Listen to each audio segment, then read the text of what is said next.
Welcome to Storm Tracker, your eye on the storm of your Carolina Hurricanes, and your home for the best insight and analysis to keep you totally informed on what's happening with the Canes. Whether it's the latest news on the ice or off the ice, we've got you covered. Now let's begin. Here's your host, Tom Ray.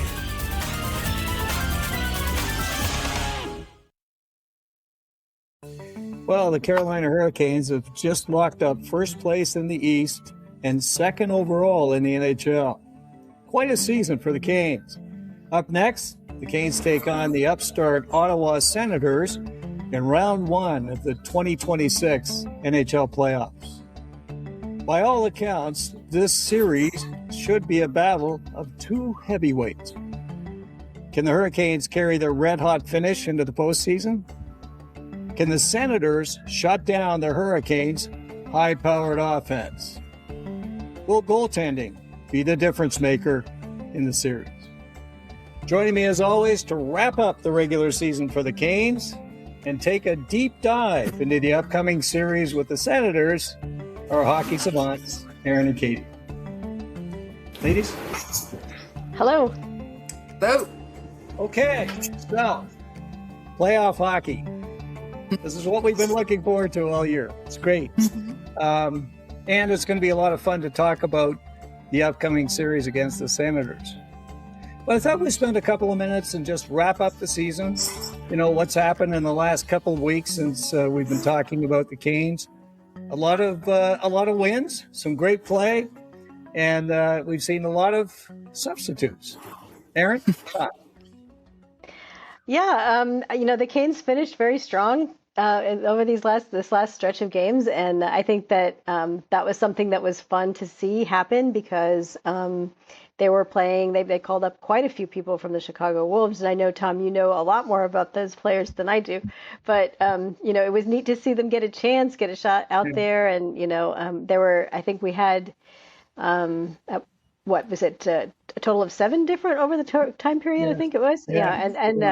Just, and you have everybody from young kids that are still pushing to make a place on the roster to more seasoned veterans that maybe don't have a career in the NHL, but are certainly still important pieces in the organization, especially when you get to that point, obviously looking to the future here. If the Canes prevail and push deep into the playoffs, you probably will see some of these faces, at least, practicing with the team as the Black Aces. So it's good to get to know them, good to see what they can do and what they can bring. And they certainly brought a lot for us to cheer for. I think that the interesting one for me was, the one loss in overtime to the Flyers. That definitely, that game they were playing well and certainly could have gone either way. But because of the outcome of that game, you had the Flyers, of course, make the playoffs. And so now that Pittsburgh and Philadelphia series is a marquee event for the national broadcasters. They're going to be enjoying that one all the way through.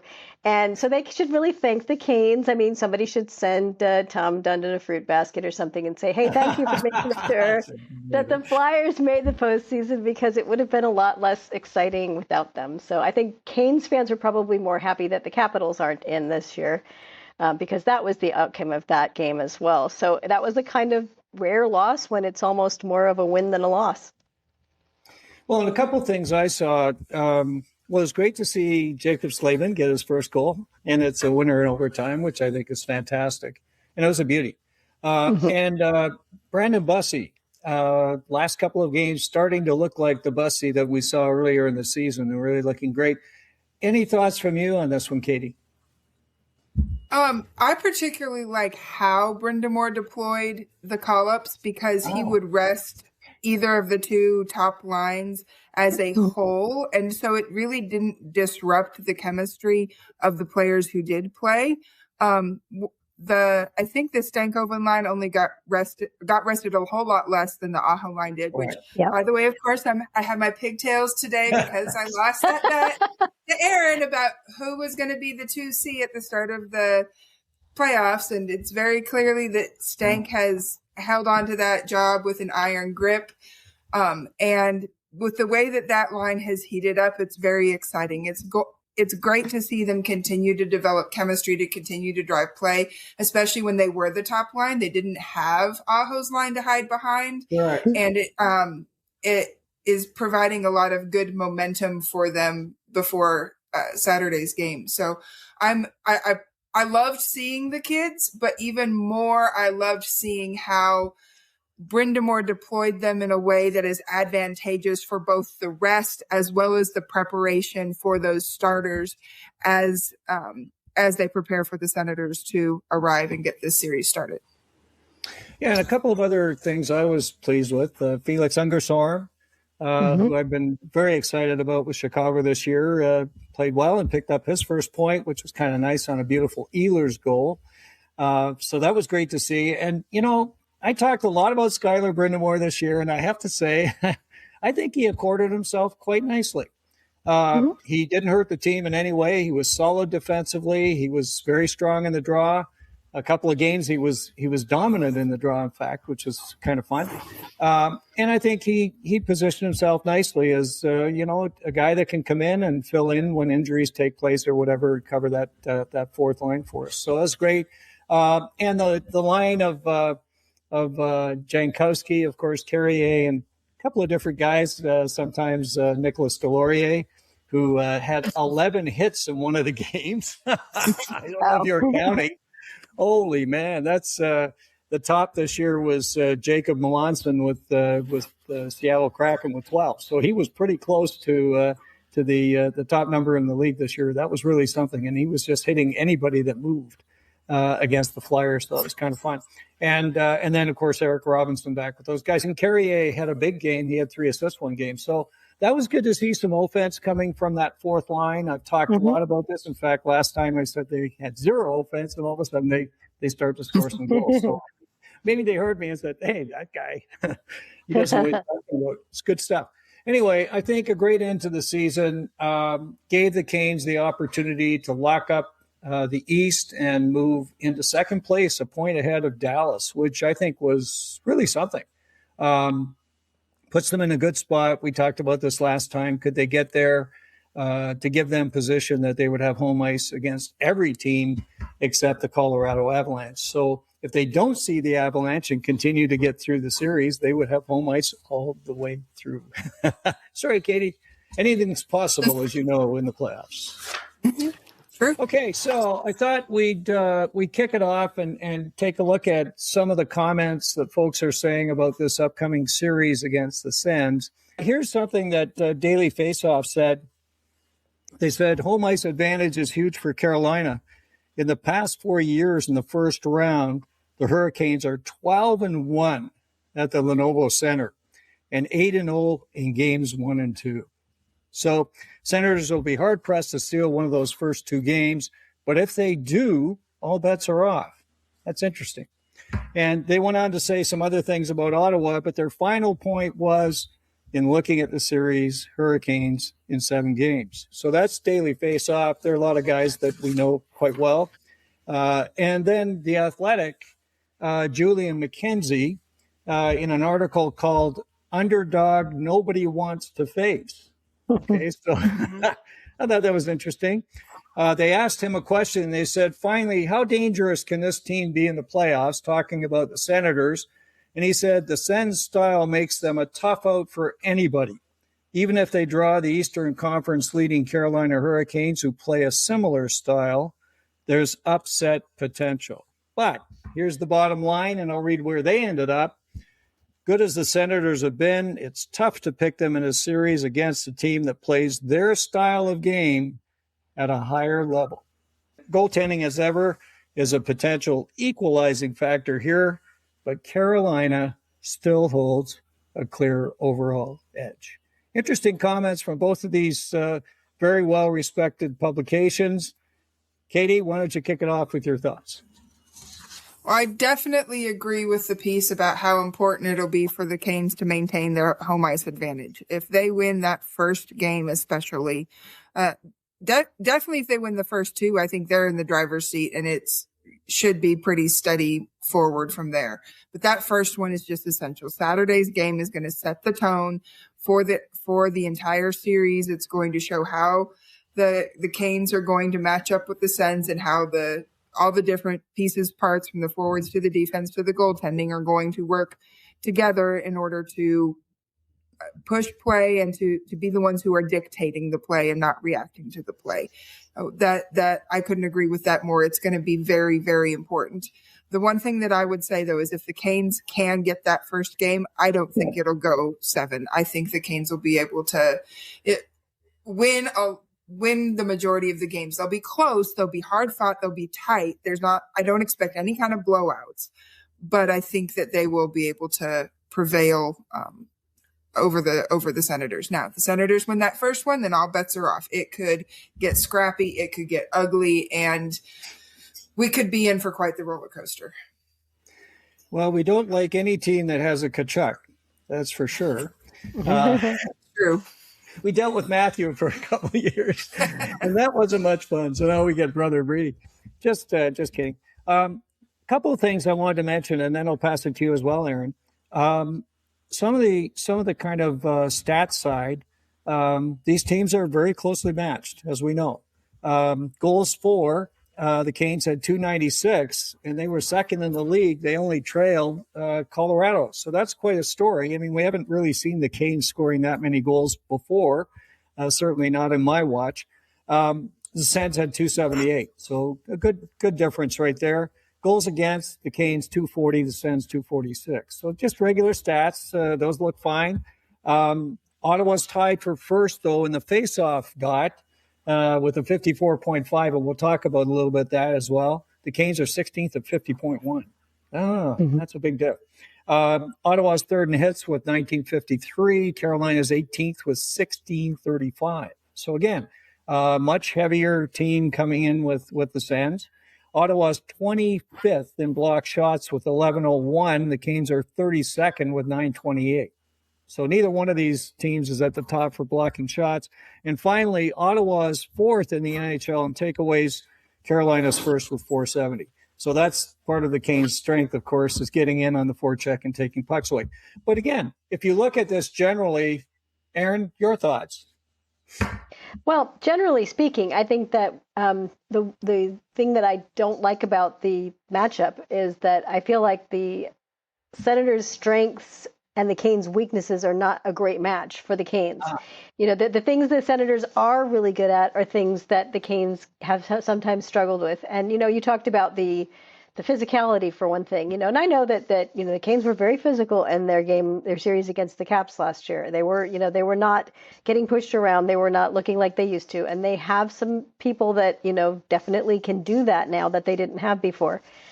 The only thing that I would say that's, you know, when you look at it is the kind of physicality, you know, for instance, last year's first game 1 against the Toronto Maple Leafs, the third period at the 19-minute and 16-second mark, as the Senators were losing that game to the Leafs, there were something like, nearly, 8, 10, 12 roughing penalties, and most of them were on the Senators' side with a few on Toronto's side as well as they got into the mix. That is the kind of thing that they do. It's a lot. We're used to it from the Florida teams. This is the same kind of thing that they do.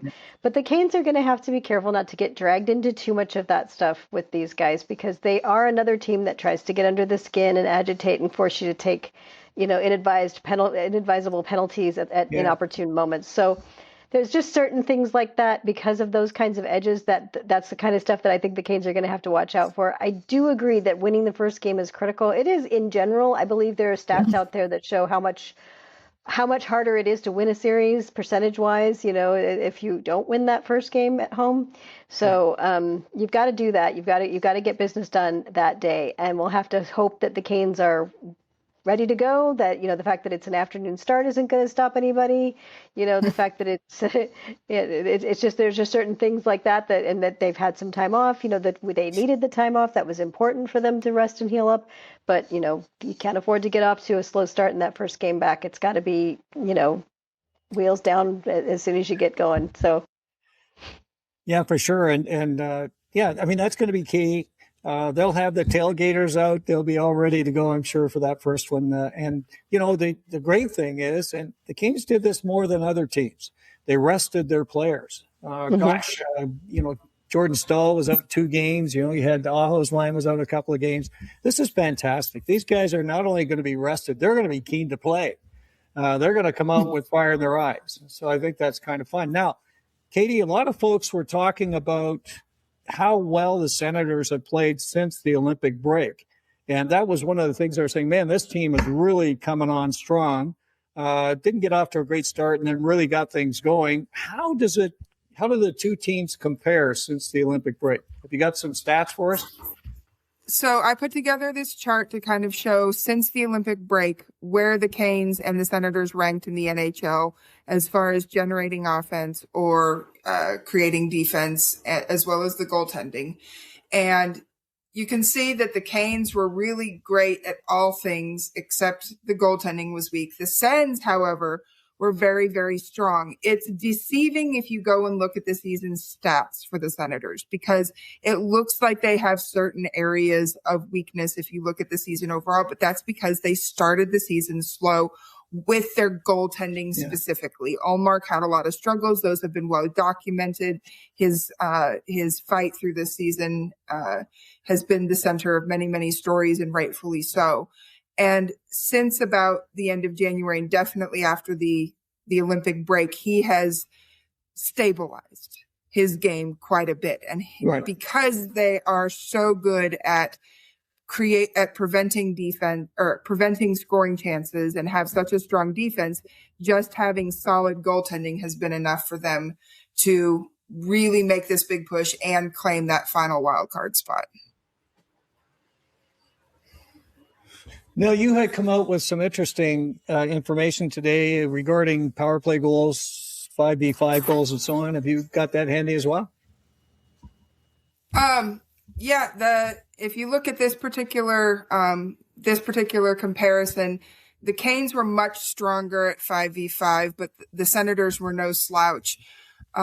Canes were also stronger on the power play, but again, the Sens have been doing well. The thing that really stood out to me is the Sens have given up a whole lot less than the Canes have since the Olympic break when it comes to their defense and their goaltending.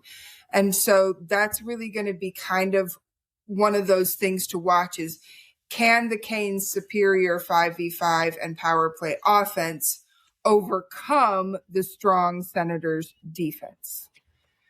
And if they can, then great. They should be in a fantastic position to take this series.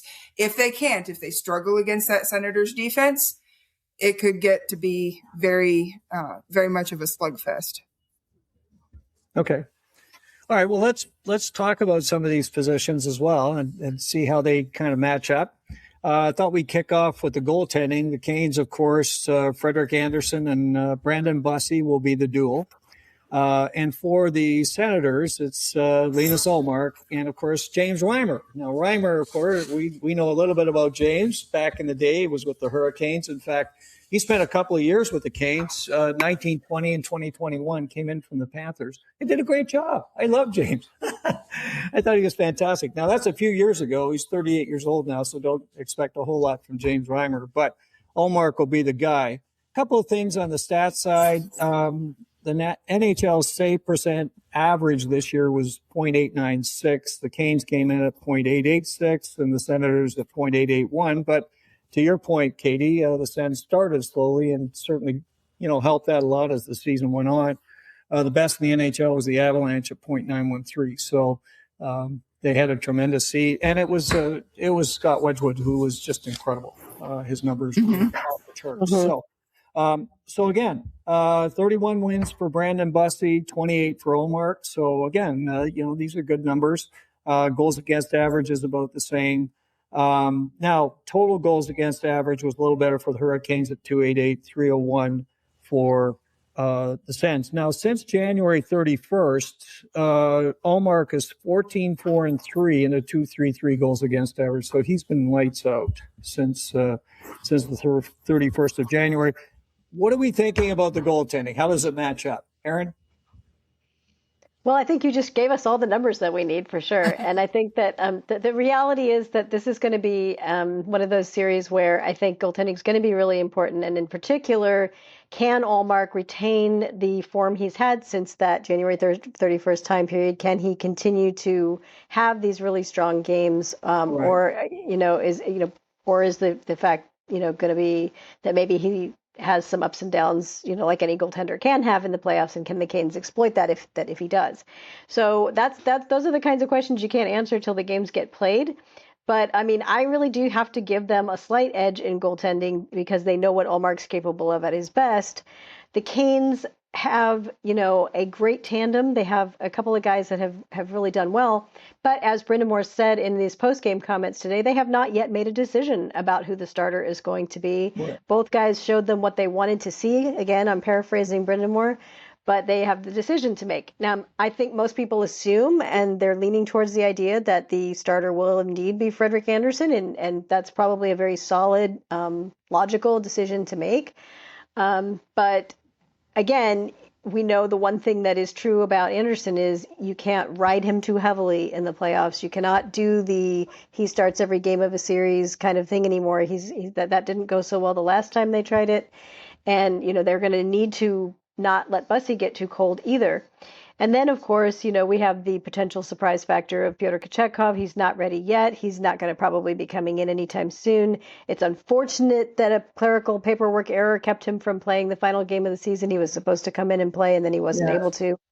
Yeah. But, I think that he could be, we know how well he plays against the Senators if he's called upon, if something happens. I don't think that we'll have anything to worry about there. The Canes, though, simply don't have a goalie who's capable of being an Ullmark. They don't. And Ullmark himself isn't always 100% capable of that. So that's where the question marks lie. And I think that what I've seen from Senators fans discussing this on the internet is that they're quite concerned, too, that they love how Ully, as they call him, has been playing. They want to see it keep going. But they're concerned because there has been this up and down season and these difficulties that he's faced that he's been very honest and open about. So they don't know how that's going to go in the playoffs when the pressure starts rising and everything gets that much tighter. So they're as concerned about that kind of thing as the Canes are probably about Frederik Andersen. So I got to give them the edge, but I don't think it's necessarily as big an edge as it might look like on paper. Well, and I think you hit the big question. And Katie, maybe you can weigh in on this as well as, who's going to be the goaltender that really grabs it and runs with it. You've got Bussi, who just was phenomenal this year. I mean, let's be honest, the 31 wins in 39 games is incredible. He had a bit of a tough period after the Olympic break, but looks like he's finding his game again. What are you thinking about the goaltending? I think part of it depends on whether Brind'Amour wants to make what he sees as the safe choice or the bold choice. The safe choice is Andersen. He has a higher floor, but a lower ceiling. So if you really are pushing him and demanding a lot, the team will be left wanting. Bussi is a bolder choice because if he struggles, he struggles, which is what we've seen in some of these games post-Olympics. But when he is on his game, when he is feeling it, when he is being aggressive and playing forward and not shrinking back and doing those athletic plays, he has that amazing ability to steal a game that Andersen does not have. So I'm probably with the crowd that says, I've been going back and forth. I've said Bussi, I think on our last podcast and other times online, I've been saying, well, maybe it's more Andersen. And I really have been back and forth with myself, but I think Rod likes the known quantity over the unknown quantity, despite the fact that playing Bussi could yield larger rewards. I think to start game one, when there's not a series on the line, he is going to go with what he sees as the safe known quantity and start Andersen. Yeah, and I think it's a good percentage move because if Andersen isn't sharp, they can come right back the next game with Bussi. And Bussi's a goaltender that can steal games. He's proven that. And so I love the way he finished the season. I think he's feeling very, very good right now, Bussi. And Freddie was coming along nicely. I feel great about the goaltending. I think, again, the defensive core, we got Slavin now. There's a lot of things that are much tighter on the D core. And I think that's also part of the numbers that we've been seeing with the Canes, some of the challenges they've had. When you miss a guy like Jacob Slavin for half a season, that's, it's a huge blow. So let's talk about the D core. When we look at the matchups, the Canes D core, it'll be Jacob Slavin and Jalen Chatfield. We've seen those guys. K'Andre Miller teams up with Sean Walker. And then the third pair, which is really exciting, of course, is Nikishin-Gostisbehere, who had a phenomenal season point-wise this year alongside Alexander Nikishin. That's a pretty deep defense. Now, matching up against them, Jordan Spence is out there with Thomas Chabot. Chabot just came back from injury, and we'll talk a little bit about him in a minute. Artem Zub, of course, has been a great find for the Sens, Russian player they got as a free agent some years ago. He's alongside Sanderson, of course. And then you've got a third pair that's kind of interesting. Lassie Thompson was a first-round draft pick 5-6 years ago by the Sens, 19th overall. Didn't really do that well, went back to Sweden a couple of years ago and then just came back. So it's kind of interesting what's happened with him. Right shot guy, solid player. He's getting iced because of injuries. And Nicholas Madenpalo, we saw him in the Olympics, and we saw him last year in the Four Nations with Finland. He's been getting a lot of ice. He was a free agent as well. He was a veteran that they signed a couple of years ago as a free agent. I mean, interesting how they've kind of filled out their D-core. Currently, two of their regulars are out. That's Tyler Klevin and Nick Jensen. So we don't know when they'll be back. So interesting D-core, some interesting changes for the Sens. If we look at kicking it off to talk about the Hurricanes, and then I'll pass it on to you guys. Top ice guys were K'Andre Miller, 22-23, Sean Walker, 21-48, and Jacob Slavin, since he's come back, he's up at 21-18. So three veterans. One guy's been really flying lately, and that's Sean Walker. He's got 2 goals, 5 assists, and a 6-game point streak. What do you think about the Canes D-core as they match up against the Sens? Katie? I think the Canes D-core is going to have a monster series. And the reason I say that is when you look at the possession numbers for those three pairs since the Olympic break, and this, there's some qualifiers. I think this is at even strength or 5v5, with at least 400 or 500 minutes played together. So this gets rid of the random pairs that, had a game or two, but not consistent play time together. So of all the D pairs in the NHL since the Olympic break that fit this particular category, Nikishin and Ghost are the best in the entire league. They are a cheat code of a third pair to have to put out, particularly in offensive zone situations where both of them can be a threat. They know how to read off each other. They've been playing together all season long and can really create some mismatches there. But it doesn't stop with them. Miller and Walker were 4th in possession metrics in the entire league. They've been doing a great job driving play. And even Slavin and Chatfield, our shut down defensive pairing that is deployed mostly in defensive situations to try and counter the other team's best offensive players, they were 10th in the entire league in possession numbers. So this is really encouraging that this is how it's trending. I know a lot of people on X have been complaining about the pairings and wishing that Rod would mix them up. This is one area where I like the fact that he wants to go predictable. These guys have been developing and working and honing their craft together, and they're ready to put it into practice for the playoffs. And if they can keep up close, if not at or better than these particular metrics, they are going to keep the Canes on the front foot and keep them in a position where they can be the ones who are scoring, creating more chances. The one key defensively, though, is that if they're pushing the play in the offensive zone, they have got to mind their P's and Q's when it comes to transitioning back to the defensive zone, because that's where they are most likely to get caught, and where the Sens, like Aaron said, are really well positioned with their skill to take advantage if the Canes don't play that right going back the other way. Mm-hmm. Well, as we know, the Canes, they limit other teams tremendously in terms of shots on goal. In fact, we've had some games where at the end of the second period is like 7 or 8 shots on goal, and the goalie is able to go out for coffee and come back, and nothing's happening.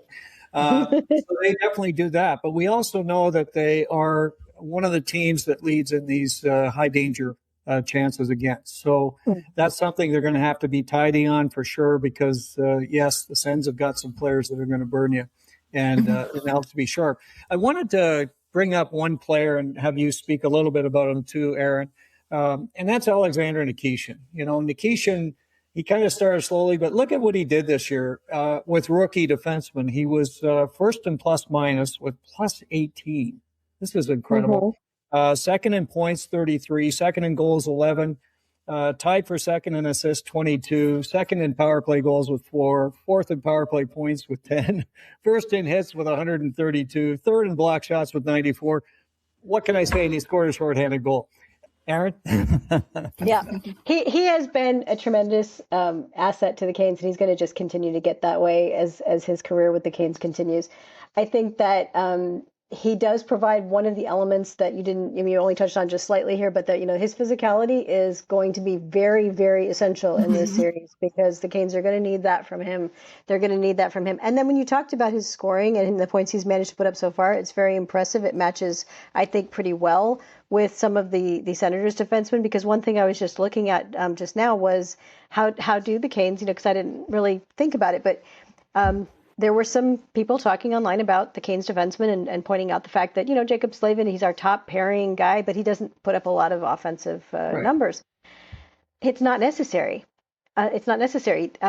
Jake Sanderson is their top offensive defenseman in terms of, I mean, he's also a good defenseman. He's not just an offensive defenseman, but he's very good at producing offense. He has 54 points this year in 67 games. Yes. And Nikishin-Gostisbehere has 50 points in 55 games. So they're looking at the wrong guy when they're comparing Sanderson's offense to Slavin's. They're not looking at the team as a whole. And I think that is where one of those areas, defensive core and forward core, that you have to say with the Canes, is that it isn't these 2 guys, these 5 guys, whatever, you know, it's all of them. So Alexander Nikishin down here with his number of points is going to be better than whoever he's playing against on the third pairing. So by a lot. So that's where, you know, you exploit those matchups, you take advantage of that. I mean, if the Canes can do that, they will be in great shape. So, you know, I know that that's not focusing on their defensive impact, which Katie just did, you know, pretty brilliantly just a minute ago anyway. So, you know, you've got all those numbers. You know how well they're doing defensively, and that's crucial and critical. But in the playoffs, how many times have we seen it? It's the scoring from the unexpected scorers that really lifts the team above another team. The Canes defensemen should not be taken lightly when it comes to scoring goals and assisting on goals. They're doing a lot of that, and they've done a lot of that all year. And it's part of the reason the Canes have scored as many goals as they have this year, is that their scoring from the defense really took, I think, a leap forward compared to some of the previous seasons. Oh gosh, yes. So the Senators need to pay attention to that. Well, and I hope they don't. I'm glad you brought that up, Aaron, because one of the things I really think is a massive, massive differentiator is that third pairing. Mm-hmm. And when you've got Nikishin-Gostisbehere and Alexander Nikishin patrolling the blue, they get into the offensive zone. Look up.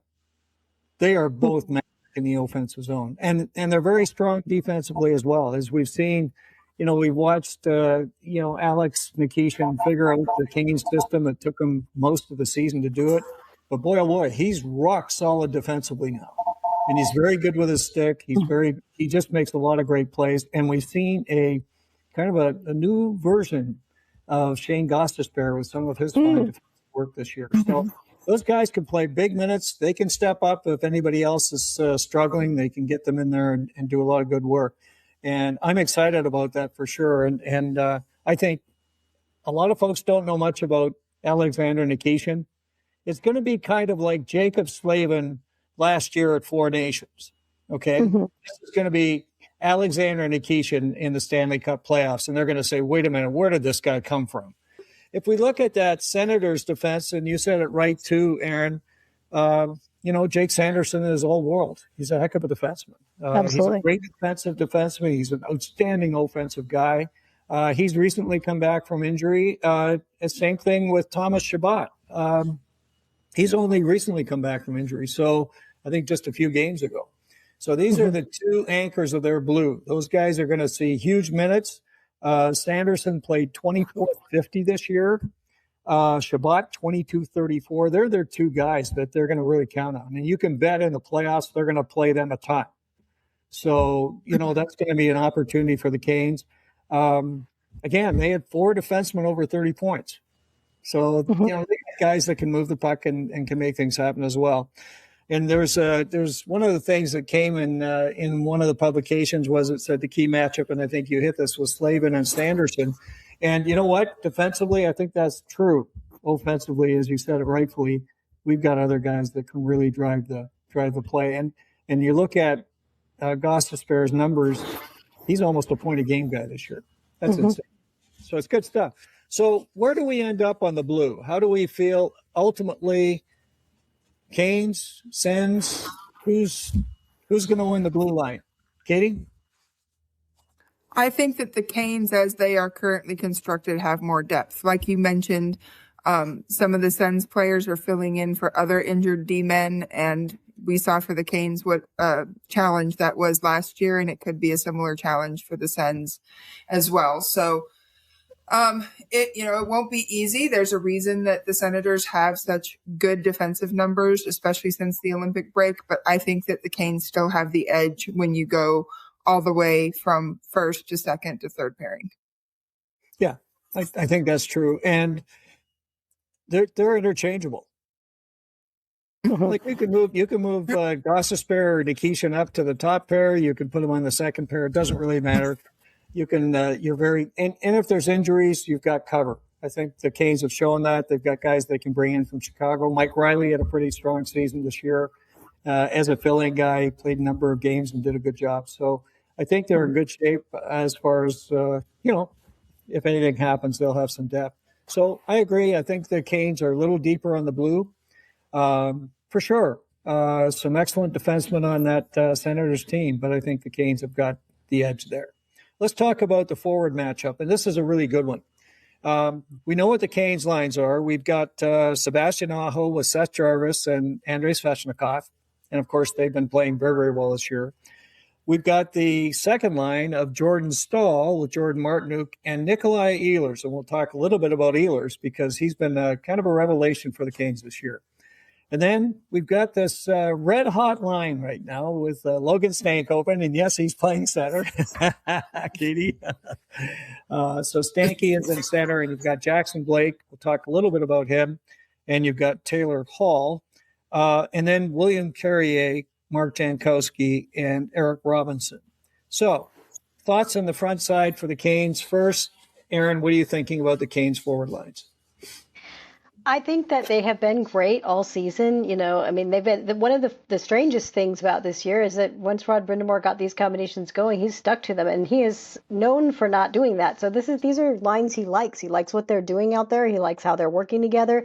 They have had a chance to build the kind of chemistry that I think last year we were kind of crying about, because the Canes forward lines never had any chemistry. They were constantly in flux. Even Sebastian Aho didn't have consistent line mates, and you can't build the best version of yourself as a player if you never know who's on the right and who's on the left and who you're passing to and where they're going to be. You watch that chemistry with the Hall, Stankoven, Blake line right now, and you see that they just know where they're going to be. They don't have to look over their shoulder every 5 seconds. Well, where is he for this pass, or where is he for this, breakout chance or whatever? They know where they are. They know where they're going to be. They know how their habits are. It is such an advantage. And I think that it's nice that they finally have this, because that's one of those things when you talked about, Tom, with this version of the Canes just being one of the best teams, that is part of what's making it one of the best teams. It's because they're not constantly in flux. Now, when you look at where there might be any areas of weakness. It's the same kinds of things we've talked about all along. You know, top lines do tend to cancel each other out. That can happen. Yes. Logan Stankoven, this will be his first playoffs as a center. He has not done that before. He looked very good as a winger last year for the Canes. He had a decent playoff with the Dallas Stars. I don't think he had a ton of ice time. I'd have to go back and check in his very first rookie season. But he did, you know, he still, you know, but he was playing wing on both of those occasions. He has never played as a center in an NHL playoff game. So that's something they're going to need to watch closely and make sure that, you know, all of that's coming together and clicking for him. Then, you know, I love the Stahl line. There's nothing that needs to be changed there at all. You know, they're great. And with the fourth line, my only concern is, you know, I think that you might need to make some adjustments on that line as the series goes on if you need more physicality. Exactly. Do you need to bring in Nicolas Deslauriers, you know, for instance, to compensate for the fact that Mark Jankowski really isn't a hitter? Jankowski has played 23 playoff games and has exactly 23 hits. He has hit one time per game. And he took better than 22. And he also actually has exactly 3 points in his playoff career. So we need Jankowski to step up and be more involved in playoff scoring and more willing to get dirty and physical when he needs to be, because so far that's just not really a part of his game. I don't know why he's 6'4", you know, and he's a couple hundred pounds. I mean, you'd think he'd be hitting guys. But the reason I bring that up is because we all know how physical the Senators are, and their fourth line is not going to, you know, sit back quietly and let them make breakouts. So they're going to have to fight for every inch of space out there. So that's my one line. If I had to say, put, you know, like a little red arrow next to this line, that's the line that we may actually see Brandon Moore decide to change up if, for instance, it's just not enough with Robinson, if, for instance, they need a little bit more. So. Well, and you know, I've watched Robinson since the Olympic break, and I don't, you know, he had an injury situation. He's still kind of finding his way. And I thought Nicolas Deslauriers, and he gets more and more ice time, and the games go on, and he's, you know, he just makes stuff happen out there, right? He's a lot of fun. He's doing something, and he's got a tremendous relationship already with, you know, with his teammates. So he's a guy that you love to put out there. I don't think that, and I agree with you, I don't think there'll be any hesitation. No, if they need him out there, they will put him out there. Nicholas over the boards. And, you know, at home, I mean, he'd lay some of those hits on and the crowd's going to go manic. I mean, it's going to be incredible, right? So that's a lot of fun. You know, if we look at some of the stats for the Canes, and I thought this was interesting, is that, you know, they've got a situation where, you know, they scored a lot of goals this year, and they had 7 20-goal scorers. Like, this is incredible. This is the best in the NHL. So there's a lot of balance on the Hurricanes. They had 8 players with over 18 goals. I mean, Taylor Hall is nudging up, and we thought, gee, if he could get a couple here, he could get his 20. But here's some interesting streaks as the Canes go into the playoffs. Logan Stankoven, 8-game point streak, 7 goals and 4 assists. Yeah, he's feeling it right now. Nikolai Ehlers. I wanted to mention Ehlers because I think he's just been off the charts this year. He's been incredible. 2 goals, 4 assists his last 4 games. And he scored a beauty the other night. Again, Andrei Svechnikov, 6 goals, 3 assists his last 7 games. These guys are all coming in and they're feeling it. They're feeling really good right now about their game. They got lots of confidence. And boy, Taylor Hall, and earlier in the year, we wondered if Taylor was going to hang out for the year with us. We thought he might be down on the 4th line or something. He's only had 21 points in his last 23 games since the Olympic break. So I think we'll keep Holy man, something incredible. So, Katie, you've looked at the lines for the Canes. What have you seen with the lines of the Hurricanes? So going back to my theme of since the Olympic break to see how they've been trending recently and not worrying about the entire season's worth of data, the top line with Aho has been a little below water as far as goals for, goals against at 5v5. And honestly, we need them to be better than that in the playoffs, but a lot of that has to do with the fact that Brandon Moore has been choosing to use them as a shutdown line as much as he has been a top scoring line. And so when that's the balance of the role, it's going to happen that other teams' top guys will eventually get some production as well. It's just to be expected. Stahl's line also has been, I think, just a smidge above break even. And so, yeah, it's been great what Ehlers has been able to do there. But it's a lot of what Ehlers has brought has been to create opportunities on other lines and spread the wealth a little bit. It's not just been at 5-on-5. But the key here is that because those two lines take the big matchups and take those more challenging situations, it has freed up Stankoven's line to just feast. His line has been absolutely dominant out there as far as the goals for versus the goals against. They are way up over 500, way up over break even together. And so that is going to be the key against the Senators team is, can the Aho line lock down and break even with whoever they play against, or a little bit better, hopefully a little bit better? Can the Stahl line do similarly? Can the fourth line just not hurt you? And then let your secret weapon be that Stankoven line. Let them go in and do their thing and drive the net and cycle and hunt pucks and be the difference maker for the Canes. That's what I'm really looking forward to see. Yeah, and you know, not unlike other teams, the Senators have a lot of their offense on their top two lines. So if, as you rightfully say, if you've got the Stahl line and you've got the Sebastian Aho line getting the right matchups, that frees up a pretty interesting opportunity for that red-hot third line, I guess, right now, the Canes. So it's good stuff. You know, I wanted to read this as well from Daily Faceoff talking about the Senators, and it just talks exactly to what we were speaking about a minute ago. And they said, Ottawa has a good amount of depth to counter Carolina's 720-plus goal scorers. Tim Stützle continues to be a lock for at least 75, and he got 83 points. And Drake Batherson turned into the best offensive year of his career. So they've got a lot to offer. And he said, well, the Senators' depth forwards may not have produced quite as much as Carolina's. This is a much more offensively dangerous group than the one that potted 243 goals last season. So I think we need to be mindful of that. And as we look at the lineup for the Sens, they do have a lot of talent, okay? So they've got some guys that you're really going to want to see. Tim Stützle, of course, is the guy that drives it for them. But they've got Claude Giroux, and they've got Drake Batherson over there. So Giroux, as we know, is one of the best in the game at faceoffs. He's at 63 or 64%. So we know he can really hurt you in the faceoff dot. So that's a great line, and they're dangerous. Dylan Cousins he's had a rebound year. You remember he had 30 goals with Buffalo 3 years ago. He's come back. He's got 28, I think, this year with Brady Tkachuk. He's always going to cause you some harm. And, of course, Ridley Gregg, who's a good young talent for them as well on the right side. Now, when you start to look at the third and fourth lines, I think it gets interesting for the Canes. Okay, so their third line is Shane Pinto, Michael Amadio, and Nick Cousins. Now, Michael Amadio had been with Vegas when they won some cups, so he's been there before. Nick Cousins had been with Florida. So these guys have been there. You know, they're veterans. They're not big scorers, but, you know, they're solid journeyman wingers for you.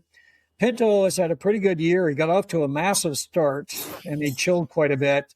You remember Pinto was he got into trouble like 3 years ago for gambling, so he sat out half the season. So it's kind of an interesting thing that he's been able to kind of get his game on track and become a pretty darn good player. And I know when the Canes were looking for centers, I don't know how many folks on X said, would you get Shane Pinto?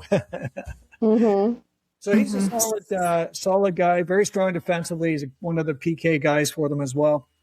But this fourth line is interesting to me. And they, you know, again, they could be a challenge for the Canes. And they're not a heavy line.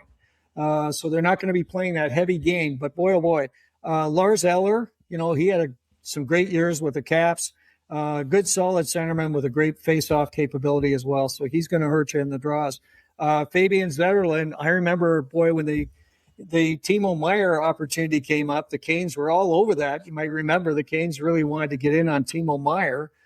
He went to New Jersey, and Zetterlund was the big player initially that went to the Sharks. And he had a couple of pretty good years with them. He had 24 goals his first full year with the Sharks. So he's a guy that can put the puck in the net. I think this year he's going to end up with 17. So, again, you got to be mindful of Zetterlund. And Warren Foegele, we know. We used to love Warren Foegele.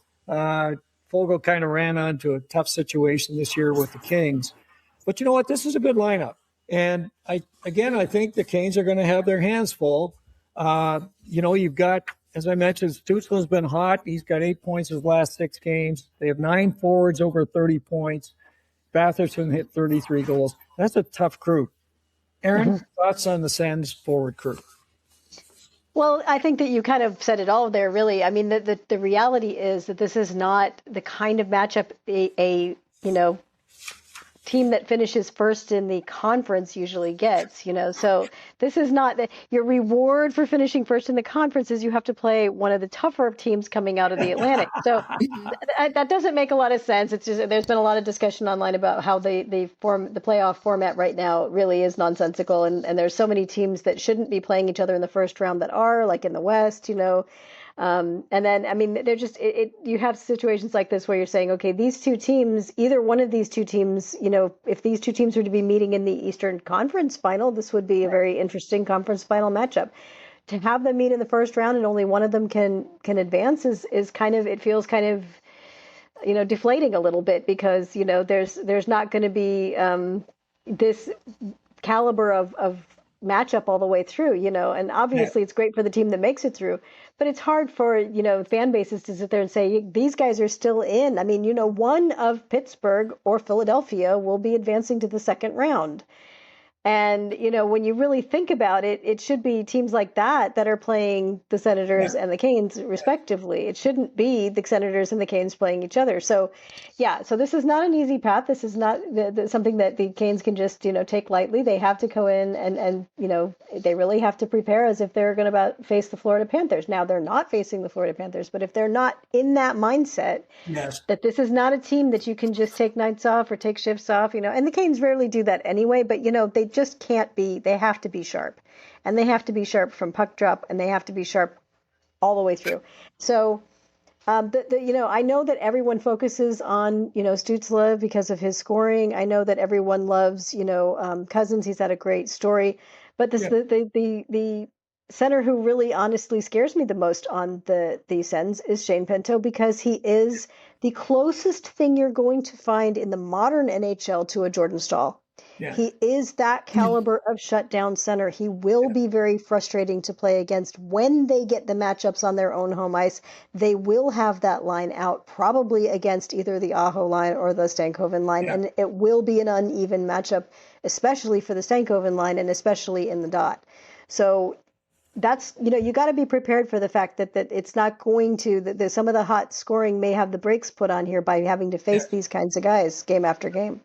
So that is, I worry about that more than I worry about, Timmy going on a run. I don't worry about that as much, because I think that the Canes are equipped for that with their defense and with their goaltending, provided that we get the goaltending we expect to get. So, but they haven't had to play against Jordan Staal themselves. They don't play against Jordan Staal. No. So there are very few centers in the league who are going to replicate that experience for them the way that Shane Pinto will. Yeah, and you know what? It's going both ways because, of course, you mentioned Jordan Staal, and I think Sebastian Aho is among the best defensive centers in the game. So I think you've got, it's going to be interesting as they match this up. And that's why for so many weeks I was beating the drum of getting, first place and getting that home ice advantage, because it's huge when you're playing teams like this. When they've got a deep center crew, really deep, you've got to be matching. And, I think something else, back to your point about the question of whether the Canes are going to take this seriously. I think Rod's working hard overtime right now to get the Canes to realize that this team is not going to be easy at all. And everything he's saying is complete opposite. He's kind of saying, we got to be on our game or we're going to be out. Yep. So I think that's great. And that's going to make for a great series. So it's good fun. Now, one of the things that could change all of this, and we've talked a lot about it, of course, is special teams. And, we've looked at the forward crew. We've looked at the defense. You can flip a coin here and there. Goaltending again. lots of different things. But boy, sometimes it's just special teams.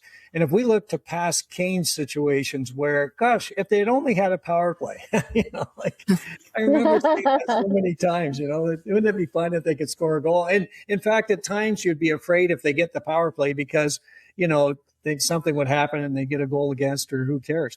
But let's take a look at the power plays, because this is an interesting area that I think the Canes can really step up. Of course, the Canes, we go back to December 5th. We've talked about this a lot. It's a great story.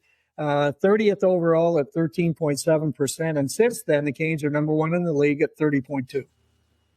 That's not a short-term run. That's a long run. And since January 1st, the Canes are 31.7% on the power play. Again, ahead of the others by a margin. So 24.9% was where the Canes ended up, fourth overall. Now, the Sens also have a very strong power play. They ended up eighth, and they've been on a roll lately as well. So since January 1st, they're 12th, so they're 21.9%. So a little bit lighter lately, but they were really firing on all cylinders for a while, and they're dangerous. And again, they're led by Jake Sanderson back there quarterbacking that power play. So on their side, they've got four guys who drive it. Batherson, 30 points, Stützle, 29, Cousins, 29, Sanderson, 22, and Tkachuk, 20. So, again, you know who the guys are. The second group, don't worry about it. These are the guys that are going to hurt you. The Canes, Ehlers, 29, Svechnikov, 29, Aho, 27, Jarvis, 21, and Gostisbehere, 18 in 55 games. So he would have been up in the 20s too. So good numbers. Very close. Very close. Katie, power plays. Well, I think, a lot has been made, and rightfully so, of Stahl's impact on the power play with being able to win the faceoffs, and you get possession right away, and it allows you to set up and move forward immediately. But I think while that has been important and that has been impactful, the straw that has really stirred the drink of the Canes power play has been how Nikolai Ehlers has been able to flex between both units, whether it's him coming on in place of Stahl and continuing to drive play and create looks and opportunities, or if he is coming on with the second unit to do cleanup duty and helping them work what they're able to do, and they're being successful because the Canes do have two good units. They don't, once the Aho line goes off, that doesn't mean that the power play is over. There's still plenty of danger left with Stankoven's group. And because Ehlers is doing that, that allows Brind'Amour to leave Aho, Svech, and Jarvis together. So their 5-on-5 chemistry continues over into the power play. And then when Stankoven's line comes out, it's still Stankoven, Hall, and Blake. Yes. And they're able to continue their chemistry, and Ehlers can complement both groups, however he ends up getting deployed on whatever the situation is with the power play. And so that is going to be key for me, where Ehlers really can impact this series. I'm sure he'll be great 5-on-5, but it's going to be on the power play, that if that power play is going to find success, it's because Ehlers is driving the Canes production on the man advantage. Yeah, and we talked about the fact that Nikolai Ehlers brought something that Marty Necas had before, and we've seen how well he's done this year with his first 100-point season. And that was carrying the puck into the offensive zone. We talked about this last podcast as well, and I think great discussion on the whole change that has happened with the Canes, their ability with both he and Logan Stankoven to get that puck into that O-zone and get set up. So, in the past, puck would get shot down, couldn't get in, never get set up, and of course the power play just didn't do much. So now, Aaron, you take a look at the other side. Obviously the Canes power play has been firing all cylinders. What concerns you with this Ottawa power play? I don't know that I could say that there's a specific thing other than just the personnel. They've got the personnel to do it. I have seen their power play in action. They move the puck well. They move around positioning well. So they're not stationary. They're not one of these power plays that's easy to just disrupt and pick off. And obviously, nobody who makes it to the last 16 team standing should be in that position anyway. So they're talking about similar things for all the groups. But I think that they're able to use their size to their advantage because these are really big players. And that is something that we're going to need to, I think that our penalty killing unit, I know we're going to talk about that in a minute, but they're going to need to be aware of what they need to do to make sure that they're not letting those guys park in front of either Freddie or Bussi and just, disrupt his vision and disrupt his ability to make saves, because that is something they're good at doing too. And that, again, that's one of the advantages that comes with being such a big, heavy team. They are one of the bigger teams in the NHL. So the Canes are going to have to watch for that. They're going to have to take the opportunity to make the clears and get clean clears as quickly as possible. So we're going to come up and talk about the penalty kill here. But as far as what I see on their power play, that's where the threats lie, is in addition to the normal things that everybody can do. These guys are not afraid to be battling in front of the net on the power play, and they do it, and there's no reason for them not to. They do a good job with net front. Yeah, and Drake Batherson is particularly good at that. He'll plant himself right by the net, and next thing you know, it's in. He scored one the other night like that. They're going to be tough. But again, back on the PK side, so we take a look at how the Canes might fight against that. They've ended the season 11th in the NHL, which is not kind of characteristic for the Canes, at just 80.5%. So not the best year for the Hurricanes, but I think there's a reason that we can justify a little bit of this on, and that's, of course, that Jacob Slavin missed half the season, and he is their best penalty killer outside the goaltender. So no question he's going to have a positive effect. But looking at the Senators, interestingly enough, 75.5%, 29th.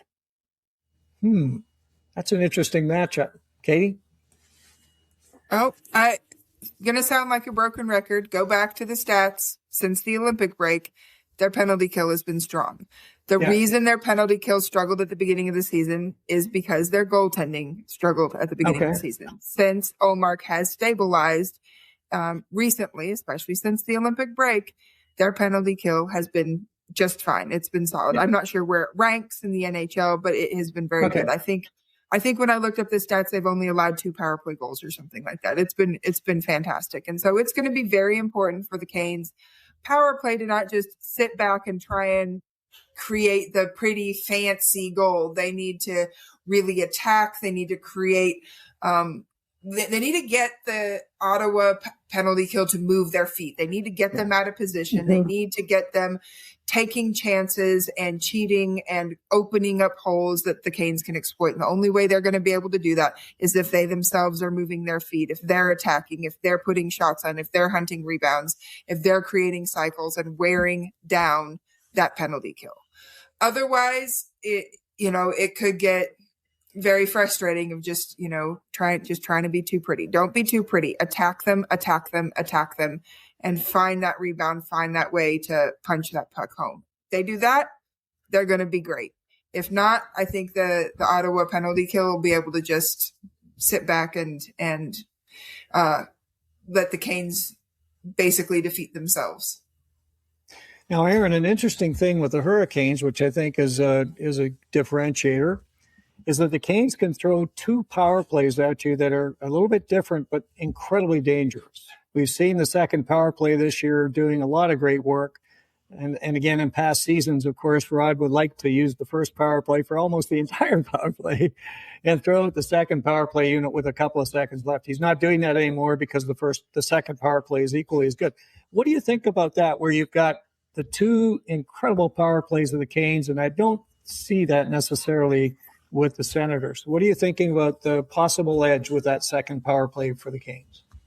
Well, I think the best edge they have for that second unit, and I'm not belittling any of the other players by saying this, it's Alexander Nikishin. He can throw 100-mile-an-hour shots into a stack of bodies in front of the net. That will cause damage. It's going to cause damage either in the net or to the players that are blocking those shots, so those hapless guys that are trying to stop him from doing this. We saw that, in the final game, somebody, and you got to give credit there. The Islanders, blocking the shot from Alexander Nikishin as the game winds down and there's nothing on the line for them. Yeah. That was pretty incredible. So I would say that if they make good use of Nikishin on that second unit, they have a weapon on that second unit that the Senators certainly don't have on their second unit. So, I mean, not too many people in the league have a weapon like that on their second power play unit. So, I would say that if Nikishin gets the opportunities to fire, he should fire, and he should fire as much as possible, because you're breaking down the penalty kill by doing that. You're generating chances for the guys that are closer in to get those rebounds, and sometimes it's going to go in. Yeah. So, and I would tell him to shoot. Just a quick shout out to Jankowski. He doesn't play much on the power play, but when Ehlers spends a lot of time with that first unit, he's the one that comes out as the extra, which means he's the one creating the net front for those Nikishin shots. Oh, yep. Many props to him in his few minutes and what he's done, because I do think he's been on the ice for 3 power play goals despite his limited minutes. He hasn't necessarily factored in on the score sheet for them, but he has his contribution that he has made. So I just wanted to give him a quick shout out for what he does, because anybody who willingly stands in front of the net when Nikishin's out there ready to unload is braver than 90% of hockey players out there. And Katie, I'm glad you said that too, because that is actually one of the crucial bits of success for the Canes power play that they're going to have to continue. They have to have net front. Yeah. They cannot try to score goals from sharp angles around the perimeter. They're going to have to get in there and get in Ullmark's eyes, and they're going to have people that are willing to do that on both units, because it's going to be critical. So, I'm glad you mentioned that, because that was something else I was going to bring up. It's just so important. They can't drift back into the habit of not getting somebody in there. It's been Stahl on the first unit quite a bit, and I think that, as long as he's willing to continue to do that, he should. Well, he's happy to do it. He's every once in a while it goes off him, and he gets the goal. But how many? I was just going to mention that I remember when we were watching the Canes power play and it wasn't so good, and we were trying to conjure up how could this be a better power play, and a couple of things we said were movement. Number one, get out there and move, and number two, net front presence. Right. So I think we might have got it right, because certainly the Canes' top power play is in motion all the time. They are always in motion. I know at one point when we were really frustrated with them at the beginning of the season, my suggestion was that they put Stahl and Martinook out there, and they just put Stahl out there, not Martinook. But I like to think that maybe I sparked a conversation. Well, there is something else that I think, and it's back to something you said too, Katie. Look, Nikolai Ehlers is one of the best passers in the game. End of story. He makes passes cross ice regularly. And, the whole thing on the power play is moving that puck left to right or right to left as quickly as you can and get the goalie moving. And that's what the Canes have been doing. So if they're not blasting it with a Nikishin side, if they're working the Gostisbehere side, then they're trying to move the puck, from side to side. And I think it gives the Canes a bit of a different look. So, when that second power play comes out and they're going to be wailing away, that's not quite the same as the first power play, which is out there trying to make, some pretty slick moves. And the other guy, of course, that has been incredible this year with his setups is Andrei Svechnikov. So they've got guys that can really move the puck around and make things happen out there. So it's going to be fun. Again, you're right, Katie, the PK for the Senators has come on strong. So they're definitely going to be a handful. And that goes back to goaltending. And so often that's the old story, right? Your best PK guy is your goaltender, and that's going to be critical on both sides. So the Canes are going to need some of that. And, of course, with Jacob Slavin back there, that's going to help the Canes a lot. So very interesting. Again, very close, looking at the power play and the PK, trying to figure out, who's got the edge here, and it's going to be close. So if we look back and I thought we would just kind of talk about a couple of things before we wrap up. And one of them is, as we take a look at the brackets, we've got some interesting storylines. And, I wondered as you looked at these storylines, did any of them jump out at you as kind of, hey, that's interesting. I'd like to see, this team or that team or how they're going to do in this. What did we see as we looked at some of the other series that are going to be taking place starting very soon? Katie? Well, I think it's pretty obvious which series I'm most looking forward to besides the Canes, and that is the Avs and insert team here.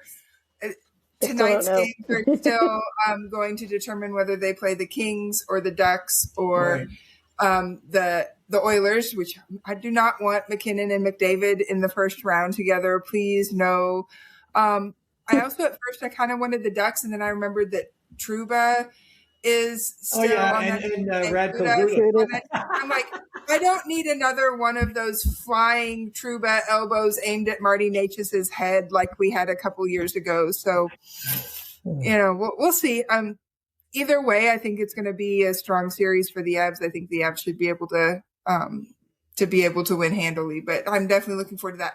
Outside of the teams, of the matchups where I have an active rooting interest, probably out east, I'm looking forward to seeing how Buffalo does, because I want to see, now that they've made it in, did they use up all of their energy just to make it to the playoffs to fall flat, or do they ride that wave and really create something competitive and exciting against is that they're playing the Bruins. Bruins, thank you. Yeah. They're playing the Bruins. So that could I'm really looking forward to seeing how that series works out. Out west, I just want Minnesota and Dallas to kill each other and to beat each other up and to drag this out into 7 triple overtime games. I just want that to be as knockdown, drag out as you possibly can have. So I think. Do you have a favorite in that series? I'm torn because there's a part of me that wants Dallas to come out of it so the Avs can get their revenge for the past few times that they've faced Dallas. There's another part of me that would just like to not have to deal with Dallas. So no, I don't know that I have a favorite. I just want whoever comes out of it, provided the Avs are able to win their series. I want who comes out of it to be worse for the wear and provide an easier matchup against the Avs than they would be if they were fresh. Yeah, you mentioned Buffalo. A very close friend of mine lives in Buffalo. I was on the phone with him the other day, and he said the city's manic. I can imagine. That must be a heck of an atmosphere. This is going to be great, and that's great for the city, and it's great for hockey, and it's wonderful. And he talked a lot about some of the players that we don't see so much, and he was very high on Josh Norris, who's come back and who's playing extremely well, and of course he's got high hopes for Tage Thompson. So anyway, Buffalo definitely in the mix. Aaron, I know you're going to be saying Montreal, but of course. Well, when you think about it, Montreal and the Tampa Bay Lightning is going to be a fun series regardless. I don't know if any of you saw the most recent game between the two of them. That was a knockdown, drag-out fight. That was Cole Caulfield scoring his 50th goal, his first 50-goal campaign. He's got 51 total. Against Andrei Vasilevsky, a goaltender against whom he had only scored before one time, and that was this year also. So he's just now broken Vasilevsky, and the reason the context of that matters is because Cole Caulfield was actually part of that Young Habs Kids 2021 playoff run where they went all the way to the Stanley Cup final and faced the Tampa Bay Lightning. Okay. So there's a lot of interest there. Suzuki was part of that, Jake Evans, a couple of the other guys. They were part of that run, and so they're facing their nemesis, their Stanley Cup final nemesis in round 1.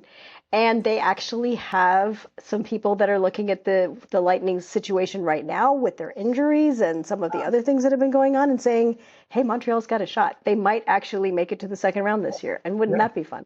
So I'm all for that. But the other one, I think I already mentioned at the beginning of the broadcast. I think, it is going to be, even though I think that they should be scrambled, I don't think Pittsburgh and Philadelphia should really be facing each other. It's two relatively weak teams facing each other in the first round, with one of them going to make it to the second round. But, assuming that the Canes do manage to beat the Senators, and of course we're hoping that very, very strongly, they will face one of those two teams in round 2. Yes. And so it is going to be interesting to see how that series unfolds, because there's a very different couple of narratives. I mean, is this going to be the last run of Sidney Crosby, for instance?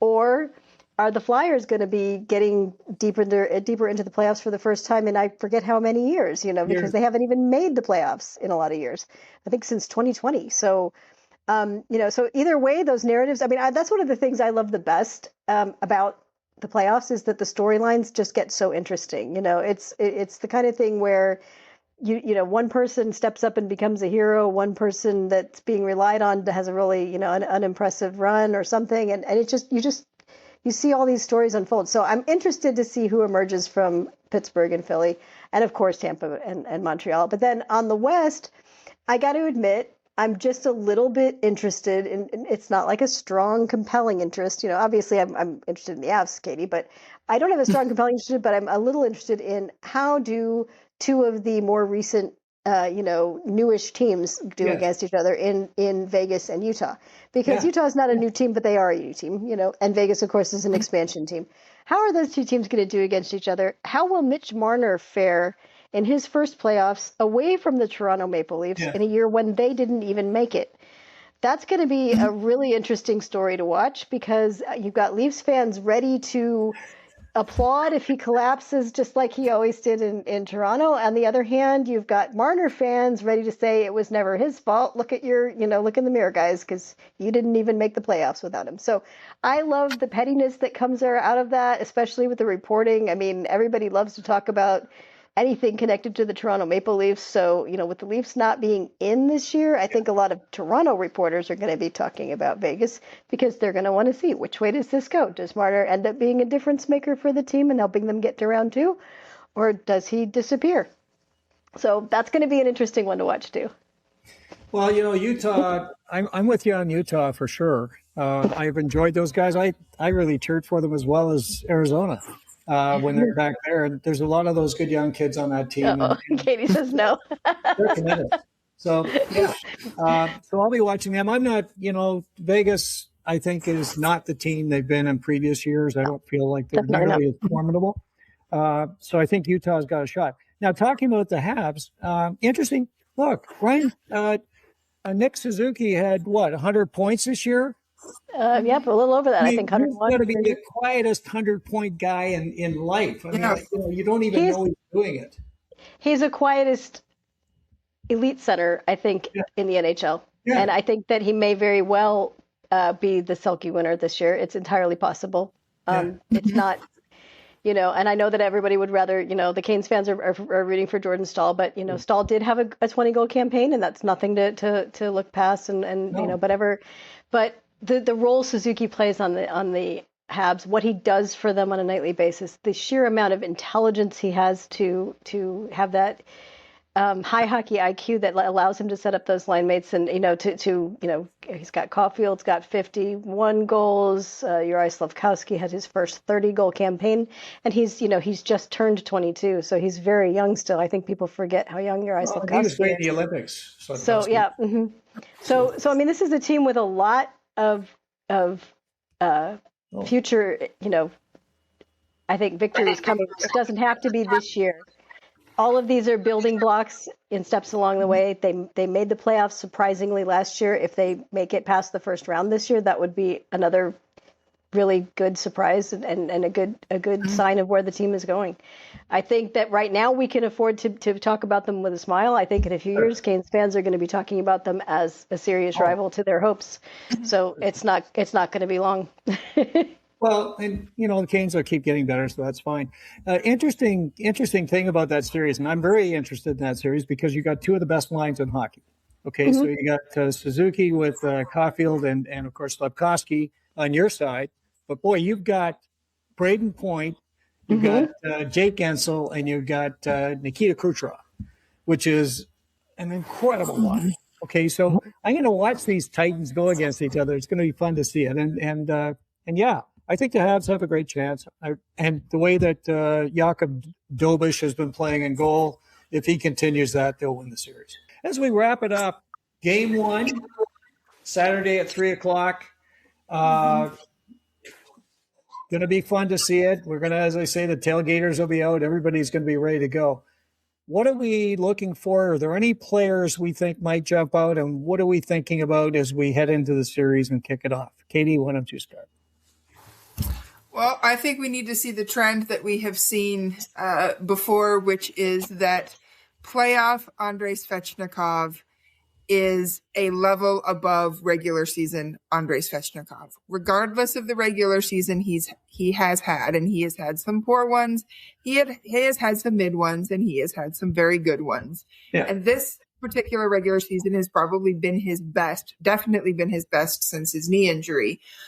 I really want to see him do the playoff thing, become playoff Andrei Svechnikov, and really hit that big level, especially because we've talked about stuff like the physicality. We've talked about how the first line matches up. He is going to be the one to really set the tone for that line, to score and to create scoring chances, to hit, to knock people off the puck, to win board battles, to just really create a lot of good offense and be the example for the rest of the team, lead them in the way that they're going to play. So he's really one that I'm looking forward to seeing, and hope that he steps up and makes an impact from puck drop.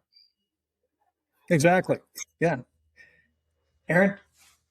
I've got two. I'm cheating.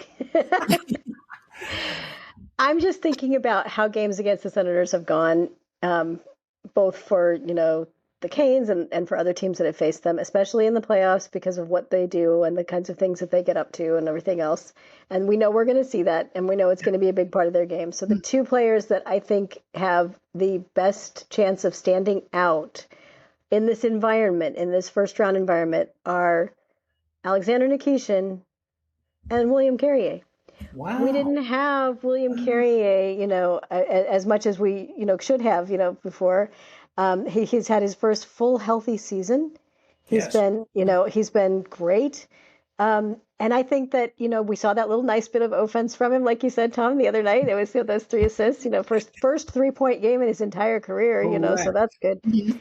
But Carrier is, I think, underappreciated for what he brings in the playoffs, because it isn't just about the hit counts. It isn't just about the numbers. It's about being absolutely a pain to play against, shift after shift, game after game. And he is the one, I think, the player that, to me, that is going to thrive in this particular playoff environment. And it may not show on the score sheet. We may not be talking about him putting up a ton of numbers. But everything he does when he's out there is going to make it easier for the next set of guys over the boards to do their job. And I like to praise the unsung heroes sometimes for that kind of thing, because I think Carrier very well could be one of those unsung heroes in this series, given how the Senators tend to do things. So I'm looking forward to seeing how he does this series. And you mentioned Alex Nikishin, and of course, Boom, he's not called Boom for nothing. Anytime we mention Alex, it's money in the bank. I agree with you on Carrier, and I'm kind of hoping that Nicolas Delorier comes in and shakes up a few things. And the guy that I'm looking forward to, and I'll say this as an individual, is Logan Stanko. I think he raises his game in the playoffs as well. We've seen that for sure in his previous experiences. And I think he's there now in terms of his confidence, and I think he's continuing to build out his game. He's solid defensively. He's starting to show a massive offensive touch. And if he can crack the face-off dot, he's going to be something else. So, lots of good stuff. And guess what? It starts on Saturday. On the edge of my seat and extremely nervous with these games. And it's going to be exciting as heck. But again, ladies, great to talk about this, and really appreciate that we've been able to cover both teams in a lot of depth and look at the lineups and really understand where the strengths and weaknesses are, and where, each of these teams could pull out a win or not. And so it's going to be that kind of series. And of course, we'll be back in a few weeks and something will have happened, and we'll know if they won the first game or the first 2 games, and kind of where the Canes sit. For those of you who've been watching or listening, of course, we're ecstatic you spent time with us. This was a great discussion point, and I hope you enjoyed it as much as we did. If you like this episode, please press the like button. If you have comments, or if you have anything you want to say to any of the folks on the panel, please put those in the comment section. And if you want to be alerted of future episodes of Storm Tracker, please press the subscribe and the bell buttons, and you'll be made aware just as soon as it's available. Again, We thank you so much for spending time with us and look forward to getting together with you real soon, right here on Storm Tracker.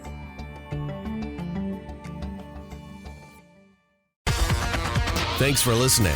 Be sure to like, subscribe, and tell your friends for everything with the Canes. You need Storm Tracker.